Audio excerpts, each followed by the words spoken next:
राधे राधे आप सभी को गुड मॉर्निंग, नमस्ते। मैं नम्रता स्वागत करती हूँ आप सभी का अपने चैनल हिंदी टीचर्स एकेडमी में।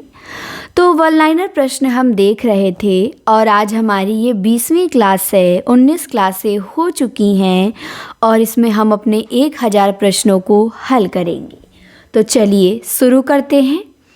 आज का पहला प्रश्न है कि तानसेन के गुरु कौन थे?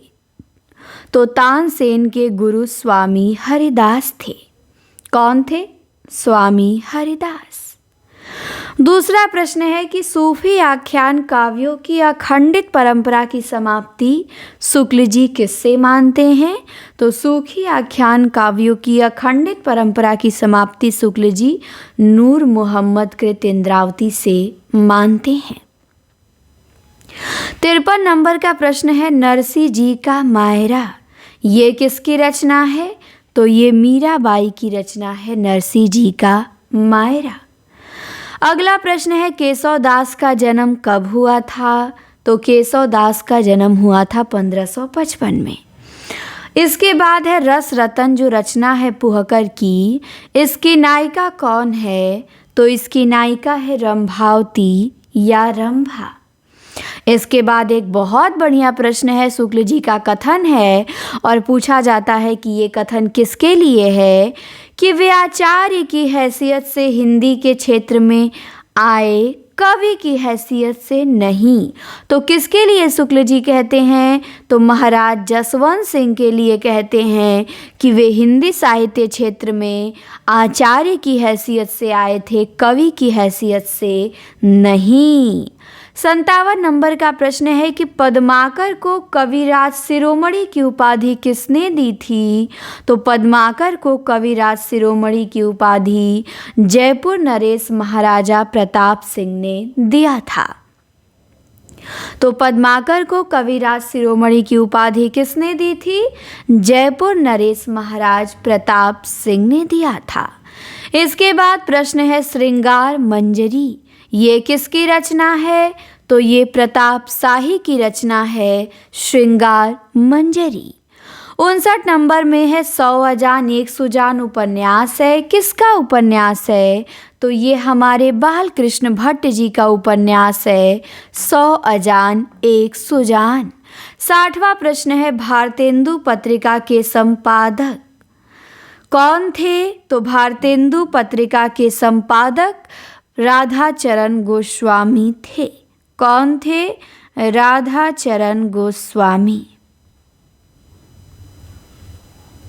तो ध्यान देंगे, भारतेंदु पत्रिका के संपादक राधाचरण गोस्वामी थे। इसके बाद है भारतेंदु हरिश्चंद्र की मृत्यु कितने वर्ष की अवस्था में हुई? तो इनकी मृत्यु हुई 35 वर्ष की अवस्था में। ध्यान देंगे, कबीरदास 120 वर्ष, भारतेंदु जी 35 वर्ष और मलुकदास 108 वर्ष। तो इन तीनों का याद रखेंगे, कितने वर्ष का जीवन मिला था इन्हें? तो भारतेंदु जी को मिला था 35 वर्ष का। 62वां प्रश्न है कि तिलस्मी और अयारी उपन्यास के जनक कौन माने जाते हैं? तो तिलस्मी और अयारी उपन्यास के जनक देवकी नंदन खत्री माने जाते हैं। तो ध्यान देंगे, तिलस्मी और अयारी उपन्यास के जनक देवकी नंदन खत्री माने जाते हैं। 63 में है उलटफेर, ये नाटक है, किसका नाटक है उलटफेर? तो ये जीपी श्रीवास्तव का नाटक है उलटफेर। 64 में है 10,000 एकांकी, किसकी एकांकी है? तो उदय शंकर भट्ट की एकांकी है 10,000। उलटफेर जीपी श्रीवास्तव और 10,000 उदय शंकर भट्ट। 10 मिनट हमने देखा था पिछली क्लास में राम कुमार वर्मा और 10,000 उदय शंकर भट्ट। 65 नंबर में एक पंक्ति है कि कल निर्मल जल की धारा सी, आज यहाँ कल वहाँ बहूंगी। ये पंक्ति किसकी है? तो मैथिली शरण गुप्त जी की है। बहुत इम्पॉर्टेंट है, नोट कर लेंगे कि कल निर्मल जल की धारा सी, आज यहाँ कल वहाँ बहूंगी, ये पंक्ति हमारे गुप्त जी की है। संचिता रचना है, किसकी रचना है? तो संचिता ठाकुर गोपाल सरर सिंह की रचना है। माधवी, मानवी, संचिता, ज्योतिषमती, तो संचिता ठाकुर गोपाल सरर सिंह। इसके बाद है रिमझिम। रिमझिम, तुमुल, ये सब रचनाएं किसकी हैं? तो श्याम नारायण पांडे की रचना है रिमझिम। 68 नंबर में है निशा निमंत्रण, ये किसकी रचना है? तो ये हरिवंश राय बच्चन की रचना है निशा निमंत्रण। तो ध्यान देंगे, निशा निमंत्रण, हरिवंश राय बच्चन। 69 नंबर में है भूषण, किस रस के कवि थे? तो भूषण वीर रस के कवि थे। इसके बाद है या लकुटी अरु कमरिया पर राज तिहु पुर को तजी डारो, ये पंक्ति किसकी है? तो ये रस खान की है। या लकुटी अरु कमरिया पर राज तिहु पुर को तजी डारो, रस खान। ध्यान देंगे, रस मंजरी किसकी रचना है? तो रस मंजरी नंददास की रचना है। फिर 72 नंबर का क्वेश्चन है कि गोस्वामी जी के प्रादुर्भाव को हिंदी काव्य क्षेत्र में एक चमत्कार समझना चाहिए, ये किसका कथन है? तो ये हमारे शुक्ल जी का कथन है कि गोस्वामी जी के प्रादुर्भाव को हिंदी काव्य क्षेत्र में एक चमत्कार समझना चाहिए। 73 नंबर का प्रश्न है कि सूफी काव्य के कौन से कवि चौपाइयों के बीच बीच में दोहे न लिख के बरवे छंद का प्रयोग किए हैं? तो वो है नूर मोहम्मद। ध्यान देंगे कि नूर मोहम्मद जो हैं वो चौपाइयों के बीच बीच में दोहे न लिख के बरवे छंद का प्रयोग किए हैं। 74 में है पहेलियाँ। पहेलियाँ किसकी रचना है? तो पहेलियाँ अमीर खुसरो की रचना है। 75 नंबर की पंक्ति है माधव क्या कहिए प्रभु ऐसा, अजैसा मानिए होय न तैसा। तो ये पंक्ति रैदास की है कि माधव क्या कहिए प्रभु ऐसा, अजैसा मानिए होय न तैसा।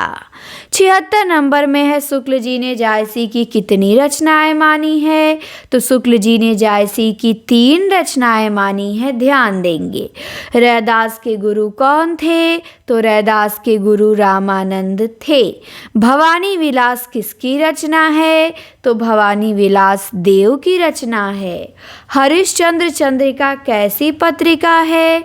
तो हरिश्चंद्र चंद्रिका मासिक पत्रिका है। मल्लिका देवी या बंग सरोजिनी किसका उपन्यास है? तो किशोरी लाल गोस्वामी का उपन्यास है मल्लिका देवी या बंग सरोजिनी। गुलबहार कहानी किशोरी लाल गोस्वामी की है। कब प्रकाशित हुई? तो 1902 में। हिंदी के सर्वश्रेष्ठ उपन्यासकार कौन माने जाते हैं? तो मुंशी प्रेमचंद हिंदी के सर्वश्रेष्ठ उपन्यासकार माने जाते हैं। सुदर्शन पत्रिका कहाँ से निकलती थी? तो ये निकलती थी काशी से। कंकाल किसका उपन्यास है? तो कंकाल हमारे प्रसाद जी का उपन्यास है। चार बेचारे किसका नाटक? तो चार बेचारे नाटक पांडे बेचन शर्मा उग्र का। श्यामा सरोजिनी किसकी रचना है? तो ठाकुर जगमोहन सिंह की रचना है श्यामा सरोजिनी। स्वर्गीय वीणा किसकी रचना है? तो स्वर्गीय वीणा श्रीधर पाठक की रचना है। किस कवि को कवि सम्मेलनों का बादशाह कहा जाता है? तो गया प्रसाद शुक्ल स्नेही को कवि सम्मेलनों का बादशाह कहा जाता है। प्रसाद जी की रचना है झरना। झरना कब प्रकाशित हुई? 1918 में।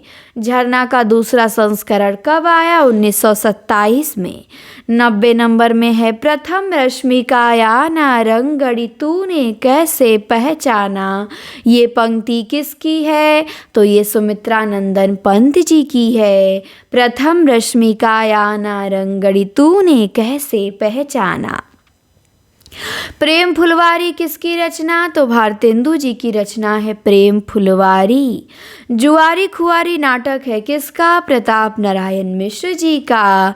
93 नंबर में है कि एक दिन बैठे बैठे अब विचार अपने ध्यान में आया कि कोई कहानी ऐसी कहिए जिसमें हिंदवी छूट और किसी बोली का पुट न मिले।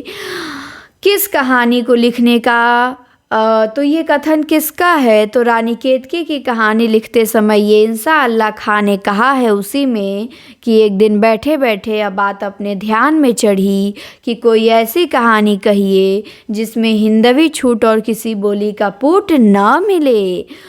किस कहानी को लिखने के कारण लेखक लिखे हैं? तो रानी केतकी की कहानी। ठाकुर ठसक किसकी रचना है? तो ठाकुर ठसक लाला भगवान दिन इसके संपादक हैं। ठाकुर ठसक के संपादक लाला भगवान दिन, ध्यान देंगे। पिंगल किन दो भाषाओं से मिलकर बना है? तो अपभ्रंश प्लस ब्रज मिलके पिंगल बना है। 96 नंबर का एक कथन है कि इसमें कोई संदेह नहीं कि कबीर ने ठीक मौके पे जनता के उस बड़े भाग को संभाला जो नाथ पंथियों के प्रभाव से प्रेम भाव और भक्ति रस के शून्य और शुष्क पड़ता जा रहा था। तो ये कथन हमारे शुक्ल जी ने कहा है कि जिसमें इसमें कोई संदेह नहीं कि कबीर ने ठीक मौके पे जनता के उस बड़े भाग को संभाला जो नाथ पंथियों के प्रभाव से भक्ति रस में शून्य और शुष्क पड़ता जा रहा था। 97 नंबर की पंक्ति है स्वस्थ ऋषि तुलसी कुलभूषण दूषण हरन गोसाई। ये पंक्ति किसकी है? तो मीराबाई की है। स्वस्थ श्री तुलसी कुलभूषण दूषण हरन गोसाई, मीराबाई। शिवराज भूषण कैसी रचना है? तो ये अलंकार से संबंधित रचना है। पद्माकर का जन्म कब हुआ था? तो पद्माकर का जन्म हुआ था 1753 ईस्वी में। श्रृंगार शिरोमणि किसकी रचना है? तो प्रताप शाही की रचना है श्रृंगार शिरोमणि। तो ध्यान देंगे, श्रृंगार शिरोमणि रचना प्रताप शाही की। और इस प्रकार हमने 1000 वन लाइनर प्रश्न अपने कंप्लीट किए मात्र 20 क्लासों में। हर क्लास 10 से 15 मिनट की है। तो आप एक दिन में यदि 1000 प्रश्न रिवीजन करना चाहेंगे तो बहुत आसानी से कर सकते हैं। एक दिन क्या, मात्र 5-6 घंटों में कर लेंगे। तो ये सुविधा आपको हिंदी टीचर्स एकेडमी पे उपलब्ध है कि 5-6 घंटों में 1000 प्रश्न वन लाइनर रिवीजन। तो 5-6 घंटे से भी कम लगेंगे। तो आप लोगों के लिए बहुत अच्छी चीज़ ये प्रोवाइड मैंने कराई है, वो भी शुक्ल जी के बुक से वन लाइनर है, इधर उधर से नहीं है। तो आप लोग इसका लाभ जरूर उठाएंगे और एक एक प्रश्न को ऐसे तैयार करेंगे कि सपने में भी यदि आपसे ये पूछा जाए तो ये गलती ना हो। तो बताएंगे हमारा ये क्लास, ये प्रयास आपको कैसे लगा। और हम मिलेंगे अब इसके आगे 1000 के आगे प्रश्नोत्तरी को जारी रखेंगे उसमें। इस क्लास को अब यहीं पे करते हैं ब्रेक। जल्द ही मिलेंगे अगली वीडियो में। अच्छी लगे तो लाइक और कमेंट ज़रूर करें। धन्यवाद।